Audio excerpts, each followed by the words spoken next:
आप देख रहे हैं कर्तव्य एवं निष्ठा का बयान, साहित्य और संस्कृति का बयान, समता की आवाज बयान टीवी। नमस्कार साथियों, मैं साक्षी गौतम।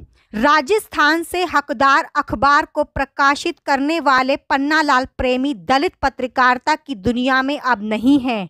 अब उनकी स्मृति ही हमारे बीच है। बयान टीवी श्रद्धा सुमन अर्पित करता है। प्रेमी जी को श्रद्धांजलि अर्पित करते हुए भीम प्रज्ञा के संपादक हरीश पवार कहते हैं। साथियों, जय भारत। आज एक ऐसी महान विभूति राजस्थान प्रदेश में अपनी धारदार कलम से अलग जगाने वाले करमवीर, कलम के धनी, लेखक एवं साहित्यकार और समाज प्रचेता, हम सबके प्रेरणा स्रोत पन्नालाल जी प्रेमी जी का असामयिक इस लोक से चला जाना हम सब के लिए बड़ी क्षति है। जिनकी निर्भीक लेखन और बेबाक वाणी से पूरा राजस्थान ही नहीं, पूरा विश्व गूंज उठता था।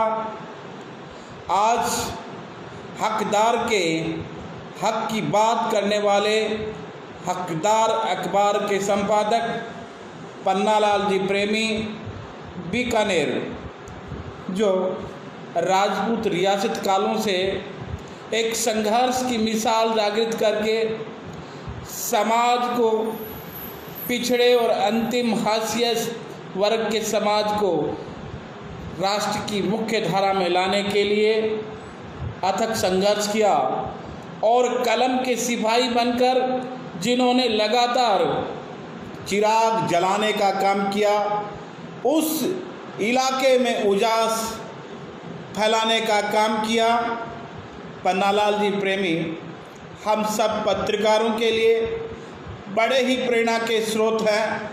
पूरे भारतवर्ष में जिनके पाक्षिक अखबार हकदार के अंक को पढ़ करके एक जिजीविषा जागृत करते हैं, नवांकुर साहित्यकार और पत्रकारों को लिखने की एक जिज्ञासा उत्पन्न करती है।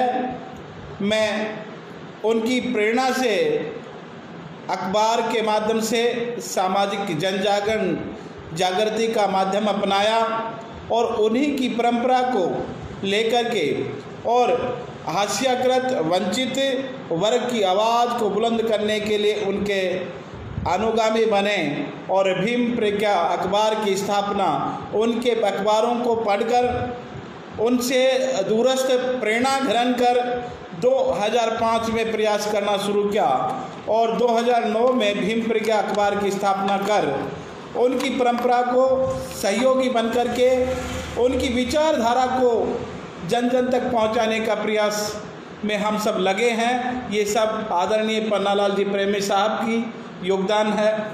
राजस्थान के संभवतः पन्नालाल जी प्रेमी उस समय इक्के दुक्के अखबार पूरे देश में निकलते होंगे, पर राजस्थान की धरा पर रेतीले टीलों पर 1 फरवरी 1959 को हकदार अखबार की नींव रख करके पहला अंक प्रकाशित कर अलग जगाने का काम किया, विभिन्न यातनाओं को सहन किया और विभिन्न उतार चढ़ाव, दुख कभी सुख, इन सारी परंपराओं से निकल करके सब झंझावटों को झेलते हुए समाज में निर्भीक होकर के और हक के साथ में हकदार कहलाने के लिए उस दबे कुचले हाशिए और वंचित वर्ग की आवाज़ को बुलंद करते हुए देश के दूरस्थ बैठे लोगों तक अपनी आवाज़ पहुंचाने का निरंतर काम करने वाले परम आदरणीय पन्नालाल जी प्रेमी 22 अक्टूबर 2020 को बीकानेर में अपने निज निवास पर प्रकृति की गोद में चले गए हैं। लेकिन उन्होंने अपनी पत्रकारिता के माध्यम से जो सिद्धांत और मूल्य दिए, आदर्श और जो जीवन की शैली को बताया, वो निश्चित रूप से हम सब आने वाली पीढ़ियों के लिए यदा यदा उनके संघर्ष के मिसाल कायम रहेगी। राजस्थान में अपने ही समुदाय को जागृत करने के लिए राजस्थान मेघवाल परिषद की स्थापना करके संस्थापक के रूप में पूरे राजस्थान भर में समाज की बुराइयों को मृत्यु भोज के लिए लगातार हकदार में लिखते थे। कितने बड़े समाजकार के गुनाहगार हैं, यदि आज भी अपने मृत्यु भोज खाना बंद नहीं किया है तो शर्म की बात है। बड़े ही बेबाक तरीके से लिखना और उनकी एक एक कॉलम हमेशा से ये कहते हैं कि आदमी को अंदर से उजास पैदा करने वाली बातें हमेशा लिखने का काम करते थे। पन्नालाल जी प्रेमी जी अपने अखबार के माध्यम से चुप नालायक जो स्तंभ लिखते थे, बहुत ही कम शब्दों में और बहुत कम शब्दों के साथ में सार्थक बात और ज्वलंत मुद्दे को बड़े ही मार्मिक ढंग से और अंत में चुप नालायक कह करके और ऐसे व्यंग को लिखने का काम करते थे। उनके गीत और उनके द्वारा लिखे गए व्यंग और उनके द्वारा सामाजिक चेतना के लिए, अंधविश्वास के लिए बेबाक होकर के उन्होंने लिखा ही नहीं, समाज के जाजमों पर बैठ कर के, सामाजिक मीटिंगों में जा कर के, बड़े सभा सोसाइटियों का आयोजन करके और राजस्थान प्रदेश में एक फक्कड़ जीवन के रूप में और एक सादगीपूर्ण पन्नालाल जी प्रेमी, आप सब साथियों ने जहां उनसे मिले होंगे, मेरा उन पर हमेशा से वृहद आशीर्वाद बना रहता था। और उनके अचानक चले जाने के बाद हमें ऐसा महसूस हो रहा है कि हम पर जिनकी प्रेरणा से हमने भले ही राजस्थान के झुंझुनू ज़िले से पत्रकारिता के माध्यम से कदम रखे हों, पन्नालाल जी प्रेमी हमेशा से मोटिवेट करते रहते थे। अच्छी बात को एप्रिशिएट करना और गलत बात पर डांटना उनका नैतिक कर्तव्य समझते थे। और जब भी पन्नालाल जी प्रेमी साहब का जब फ़ोन आता था तो या तो पुरस्कार में के रूप में उनका फ़ोन होता था, एप्रिशिएट करने के लिए बात होते थे, आशीर्वचन होते थे, या गलतियों पर डांटने के लिए वो बेबाक तरीके से कहने से नहीं हिचकते थे। एक ऐसे निर्भय और निष्पक्ष पत्रकारिता के धनी और लेखन और गायन के भी बड़े प्रबुद्ध विद्वान थे, जिन्होंने एक परंपरा की अलग जगाई। और मैं तो कहता हूं कि राजस्थान के औने कोने से जिन्होंने भी लेखनी पकड़ के चलना सीखा है, जिन्होंने भी लिखने का प्रयास किया है, हालांकि आज सोशल मीडिया का ज़माना है, सब लोग लिखते हैं, पर मैं तो दिल की गहराई से मान्यवर पन्नालाल जी को एप्रिशिएट करता हूं और सैल्यूट करता हूं, जिनकी लेखनी से और स्पष्ट और बेबाक तरीके से बात कहने की मादा रखना और सरकार के खिलाफ और वर्तमान परिस्थितियों को समझते हुए सरकार के खिलाफ लिखने में कभी वो हिचकिचाते नहीं थे। उन्होंने कभी चापलूसी की पत्रकारिता नहीं की, उन्होंने कभी नौकरशाही के सामने झुकने की हिमाकत नहीं की। उन्होंने अपने दरिद्र नारायण और फक्कड़ जिंदगी, एक बैग और उसमें अखबार की प्रतियां, घूमना और देश के किसी भी कोने में पन्नालाल जी के नाम लेते ही, हकदार का नाम लेते ही उनकी एक छवि उभर कर के सामने आती। और जब भी उनसे बात करते तो हमेशा से मुस्कुराना और वही सामान्य जीवन, बहुत ही सादगी के साथ में जीवन और सिद्धांतों के साथ में, सैद्धांतिक पत्रकारिता के साथ में, सैद्धांतिक जीवन शैली के साथ में उन्हें देखा गया है। पन्नालाल जी प्रेमी पूरे, मैं तो कहता हूं कि राजस्थान के जितने भी नवांकुर साहित्यकार हैं और जितने भी पत्रकार हैं, उन सब के लिए तो बहुत बड़ी क्षति की बात है, परंतु उनसे प्रेरणा लेकर के और देश के कोने कोने में अखबार का इंतज़ार करना आज भी फितरत में है।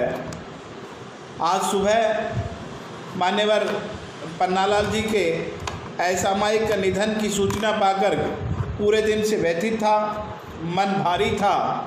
क्यों न मैं अपने साथियों से साझा करने का मन किया, इसलिए आज भीम प्रज्ञा के लाइव पेज पर आपके सामने आकर के मैं अपनी कुछ बात रखना चाह रहा था। बाबा साहब डॉक्टर भीमराव अंबेडकर ने विदेश से पढ़ने के बाद जब भारत लौटे और 1919 में बाबा साहब जब विचार कर रहे थे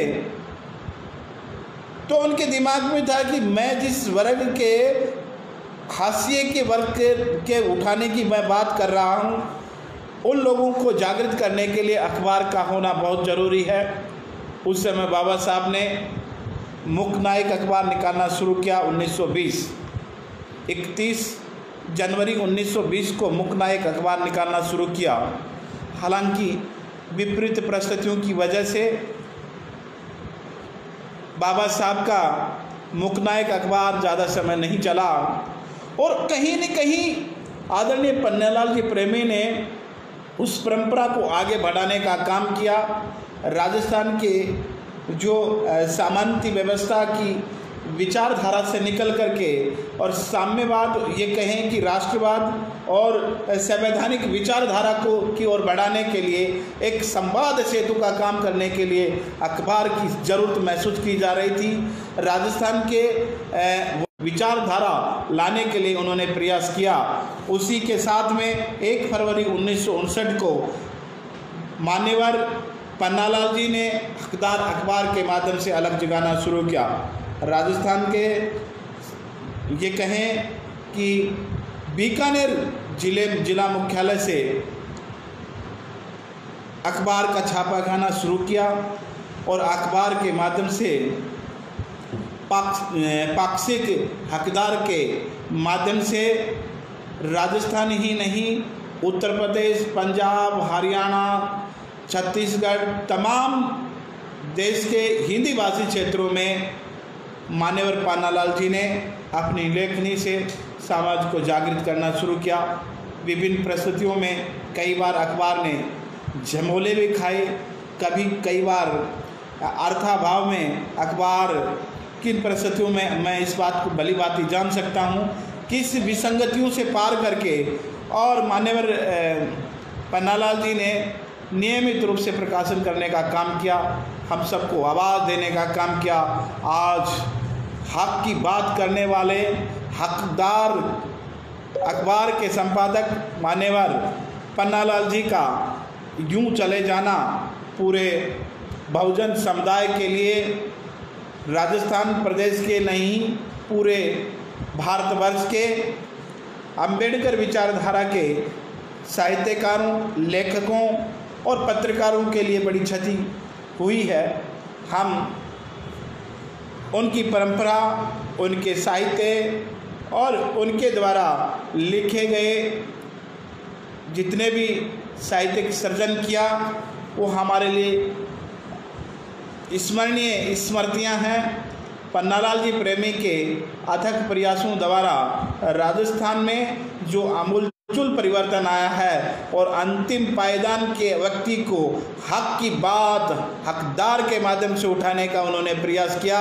उन्हीं परंपरा को आगे बढ़ाने के लिए नवंकुर साहित्यकार और पत्रकारों से आग्रह भी रहेगा कि पन्नालाल जी प्रेमी जी को विनम्र श्रद्धांजलि अर्पित कर उनके इस परंपरा को, उनकी विचारधारा को, उनकी जिज्ञासाओं को जीवित करने का काम करें। उनके पुत्र अशोक प्रेमी जी उनकी विरासत को, उनके अखबार की इस दौलत को और सामाजिक दौलत ये कहूँ कि समाज की विरासत को संभालने का काम कर रहे हैं। उनके पौत्र भी इस क्षेत्र में आगे हैं। निश्चित रूप से पन्नालाल जी प्रेमी का विगत 50 सालों से जो पत्रकारिता के माध्यम से संघर्ष रहा है वो बहुत ही महत्वपूर्ण रहा है। अभी हमारी अंतिम मुलाकात सुजानगढ़ में एक कार्यक्रम में हुई थी। बड़ा ही विनम्र स्वभाव, हंसमुख और उनके उम्र दराज को कभी, हालांकि इस उम्र में आते आते उनको कम सुनने लग गया था, परंतु जब भी उनको मिलते थे और जब भी मिले इतना प्यार दुलार और ऐसा अपनत्व दिखाया। निश्चित रूप से मेरे पर उन पर बड़ा आत्मीय लगाव भी था। जब भी बीकानेर जाना होता और जब भी कई कार्यक्रम में हम मिलना होता तो वो बहुत ही आदर भाव से, जैसे वो अपने बेटे अशोक प्रेमी से दुलार करते थे, प्यार करते थे, उतना ही स्नेह और आशीर्वाद हमें बराबर मिलता रहा है। हम चाहते हैं कि माननीय पन्नालाल जी का जो संघर्ष है उस संघर्ष को निश्चित रूप से सम्मान मिलना चाहिए और समाज प्रचेता और लेखनी के धनी और लेखक, विचारक, पत्रकार, चिंतक और समाज प्रचेता को हम भावभीनी श्रद्धांजलि अर्पित करते हैं। समाज बंधुओं और देश के राजस्थान प्रदेश के नागरिकों से अपील है कि मान्यवर पन्नालाल जी प्रेमी जी को हम उनके संघर्ष को यदा यदा याद रखें, उनको श्रद्धा सुमन अर्पित कर हम उनको काव्यांजलि अर्पित करते हैं। वर्ष 1969 से प्रकाशित देश का नियमित पाक्षिक समाचार पत्र हकदार पन्नालाल प्रेमी के संपादन में अमर सिंहपुरा बीकानेर से प्रकाशित है। पत्र 4 पृष्ठ का है। पत्र का आकार बहुजन अधिकार अखबार के समान है। पत्र समाचार और विचार पर आधारित है। शीर्षक ब्लॉक के ऊपर बाईं तरफ बीकानेर, दिल्ली एवं जयपुर से एक साथ प्रकाशित लिखा है। दाहिनी तरफ कम संतान सुखी इंसान हरी स्याही से लिखा गया है। समूचा शीर्षक ब्लॉक भी हरी स्याही से लिखा गया है। शीर्षक के बाईं तरफ दिल्ली संस्करण श्री सागर मल परिहार संपादक हकदार पाक्षिक 2151/4A 3री मंजिल Chawla building new Patel Nagar Shadipur depot के सामने नई दिल्ली 110008 फैक्स नंबर 0115874319 तथा दाहिनी तरफ जयपुर संस्करण श्री LR गहलोत संपादक हकदार पाक्षिक श्रीमती अनीता रानी मेहरड़ा सह संपादक A 381 सोमेश्वरपुरी फेज 4 झालाना डूंगरी जयपुर 4 लिखा पढ़ा जा सकता है। संपादकीय को मुख्य पृष्ठ पर ही स्थान दिया गया है। संपादकीय का शीर्षक चौथे पाए से छेड़छाड़ नामक शीर्षक से लिखी गई है। संपादकीय की शुरुआत करते हुए संपादक लिखते हैं कि किसी लोकतांत्रिक देश के बुनियादी आधार ये 4 पाए हुआ करते हैं: विधान पालिका, कार्यपालिका, न्यायपालिका एवं स्वतंत्र पत्रकारिता। किंतु भारत की वर्तमान वाजपेयी जी की सरकार का एक घटक विशेष भाजपा स्वतंत्र पत्रकारिता को दबाने की कुचेष्टा कर रहा है। एक आपातकाल लगाकर 1976 में तत्कालीन प्रधानमंत्री ने भी अखबारों पर सेंसर लगा दिया था, जिनका खामियाजा उसे भुगतना पड़ा था। इसलिए उचित होगा कि स्वतंत्र मीडिया को अपने अनुसार चलाने की चेष्टा न करें। यह प्रजातंत्र का चौथा पाया है। इसे छेड़ने या ध्वस्त करने से लोकतंत्र का महल धाराशाही हो जाएगा। छोटी छोटी 11 खबरों को मुख्य पृष्ठ पर स्थान दिया गया है। सभी खबरें राजस्थान से संबंधित हैं। मुख्य पृष्ठ के अंत में बोल्ड अक्षरों में प्राणी मात्र के अधिकारों का रक्षक एवं बहुजन क्रांति का अग्रदूत हकदार पाक्षिक बीकानेर लिखा है। पृष्ठ 2 पर हरिचंद्र कर्दम का आलेख अंतरजातीय विवाह और आदर्श नामक शीर्षक से पढ़ा जा सकता है। कर्दम जी लिखते हैं कि किसी अदालत में प्रत्येक पक्ष अपने को दोषी नहीं मानता, उसी तरह यह अंतरजातीय विवाह करने वालों के विचार बन जाते हैं, चाहे नेता हो या अभिनेता हो, प्रशासनिक अधिकारी हो या साधारण कर्मचारी। जिससे भी प्रेम संबंधी अंतरजातीय विवाह किया है वह इसे अच्छा ही समझते हैं। इन सैकड़ों अंतरजातीय होने वाले विवाहों में चंद ही सफल हो रहे हैं। सच तो यह है कि जैसे जैसे रिश्ता पुराना होता जाता है, ठीक वैसे वैसे प्रेम में दरार पड़नी शुरू हो जाती है। कर्दम जी का आलेख तथ्यों पर आधारित है। पृष्ठ 3 पर अहमदाबाद के लीलाधर मेघवाल के एक लंबे पत्र को स्थान दिया गया है। पत्र 2 कॉलम में है। पत्र में लीलाधर मेघवाल लिखते हैं कि वह उस अहम सीढ़ी को भूल जाता है जिसकी बदौलत वह ऊंचाइयों तक पहुंचा है। हमारे समाज की यही एक बहुत बड़ी विडंबना है। बात बहुत अच्छी है पर खरा कौन उतरता है। इसी पृष्ठ पर चिरंजी कटारिया की कविता एहसास को भी स्थान मिला है। कविता के समापन पर लिखा है, अखबार समाज का आईना है, खरीद कर पढ़ें। ठीक इसके नीचे संपादक ने स्वामी विवेकानंद तथा ओशो के विचारों को स्थान दिया है। इसी पृष्ठ पर 2 खबरें हैं। पहली खबर महू इंदौर से अंबेडकर जन्म स्थली का विकास होगा नामक शीर्षक से तथा दूसरी खबर स्नेह मिलन समारोह संपन्न नामक शीर्षक से जयपुर की खबर है। चौथा पृष्ठ भी स्थानीय खबरों से भरा हुआ है। पत्र समाज उपयोगी है।